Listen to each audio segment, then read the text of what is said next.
రాష్ట్రంలో ఈ రోజు రెడ్ బుక్ రాజ్యాంగంతో ఏ రకంగా అదుపు తప్పిపోతే పోలీస్ వ్యవస్థ ఎంతగా దిగజారిపోతుంది అని చెప్పడానికి నిదర్శనం ఈ రోజు తెనాలిలో మన కళ్ళ ఎదుటే కనిపిస్తా ఉన్న సత్యం. ఈరోజు నిజంగా ఈ ఘటన చూస్తే ఎలాంటి దారుణమైన పరిస్థితులు కనిపిస్తాయి అంటే ఈరోజు రాష్ట్రంలో జరుగుతా ఉన్న అనేక సంఘటనలు ఒకసారి గమనించినట్లయితే ఆ ప్రతి సంఘటన కూడా ఏ రకంగా చంద్రబాబు నాయుడు గారు ఆయన పార్టీ రెడ్ బుక్ రాజ్యాంగం తీసుకొని వచ్చి పోలీసు వ్యవస్థను దుర్వినియోగం చేస్తూ తనకు వ్యతిరేకంగా ఏ గొంతు వినిపించినా కూడా ఆ గొంతు అడగదొక్కే కార్యక్రమంలో భాగంగా ఏ రకంగా చంద్రబాబు నాయుడు గారు దగ్గరుండి వైఎస్ఆర్సీపీకి సంబంధించిన మాజీ మంత్రుల మీద, మాజీ ఎమ్మెల్యేల మీద, నాయకుల మీద, కార్యకర్తల మీద, సోషల్ మీడియా కార్యకర్తల మీద ఏ రకంగా తప్పుడు కేసులు పెడతా ఉన్నాడు, ఏ రకంగా తప్పుడు సాక్ష్యాలు సృష్టిస్తా ఉన్నాడు, ఏ రకంగా వాళ్ళని జైళ్ళల్లో పెడతా ఉన్నారు, ఏ రకంగా చట్టాన్ని చేతిలోకి తీసుకోవడం ఒక పరిపాటిగా మారిపోయింది అనడానికి వీళ్ళంతా యంగ్స్టర్స్. చిన్ననాటి సమయంలో వీళ్ళకి ఏదో పాత గొడవలు పాత ఏదో గొడవల నేపథ్యంలో ఉన్న కేసుల మధ్య ఈ పిల్లాడికి సంబంధించిన ఒక పాత కేసులు వాయిదా కోసం మాత్రమే ఈ పిల్లాడు తెనాలికి వచ్చినాడు. ఈ పిల్లాడు తెనాలికి వచ్చినాడు కానీ ఈ పిల్లాడు ఇక్కడ పనిచేయడంలా, ఈ పిల్లాడు ఇక్కడ ఉండడంలా హైదరాబాద్ లో పనిచేస్తా ఉన్నాడు జొమాటో అనే కంపెనీలో. ఈ పిల్లాడిని చూడడానికి ఈ పిల్లాడి ఫ్రెండ్స్ వచ్చారు.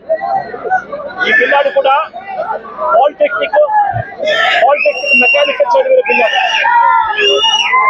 ఈ పిల్లాడిని చూడడానికి ఈ పిల్లాడి ఫ్రెండ్స్ మంగళగిరి నుంచి వచ్చినారు. వాళ్ళు కూడా ఇక్కడ ఉండరు. మంగళగిరి నుంచి వచ్చిన పిల్లాడు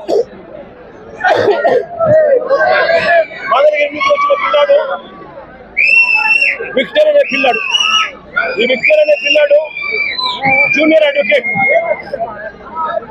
ఈ విక్టర్ అనే పిల్లాడు జూనియర్ అడ్వకేట్. ఈ జాన్ విక్టర్ అనే పిల్లాడు జూనియర్ అడ్వకేట్. ఈ పిల్లాడు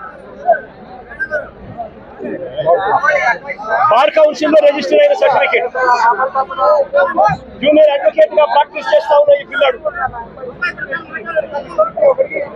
చూడడానికి ఈ పిల్లాడు వచ్చాడు. ఈ పిల్లాడితో పాటు మంగళగిరి నుంచి కరీముల్లా అనే పిల్లాడు, ఇంకొక యంగ్స్టర్ 21 సంవత్సరాలు. ఆ పిల్లాడు కూడా మంగళగిరిలో ఉంటాడు. ఈ Babulal otherwise known as Kareemulla ఒక మెకానిక్ పిల్లాడు. ఈ పిల్లాడు కూడా ఫ్రెండ్ కాబట్టి దాన్ని చూడడానికి వచ్చాడు. వీళ్ళు ముగ్గురు స్నేహపూరితంగా కలవడానికి వస్తే అంబేద్కర్ స్టాచ్యూ దగ్గర ఎవరో ముక్కుముఖం తెలియని వ్యక్తి సివిల్ డ్రెస్ లో ఎవరితోనో గొడవ పడతా ఉంటే వీళ్ళు గొడవలో ఇన్వాల్వ్ అయ్యి ఆపడానికి ప్రయత్నం చేశారు. ఎందుకు మా ఏరియాకి వచ్చి ఇక్కడ గొడవ పడతా ఉన్నావు అని చెప్పి అడిగినారు. అంతే, అది వీళ్ళు చేసిన తప్పు. జాన్ విక్టర్ కి సంబంధించిన బైక్ కీసు లాక్కునే కార్యక్రమం చేసాడు కానిస్టేబుల్. ఆ సివిల్ డ్రెస్ లో ఉన్న కానిస్టేబుల్ అని కూడా ఎవరికి తెలియదు. జాన్ విక్టర్ కి సంబంధించిన ఫోన్ లాక్కునే కార్యక్రమం చేశాడు. ఎందుకు తీసుకుంటున్నాడు అని చెప్పి వీళ్ళు బైక్ కీసు, వారికి సంబంధించిన ఫోను వాళ్ళు వెనక్కి తీసుకున్నారు.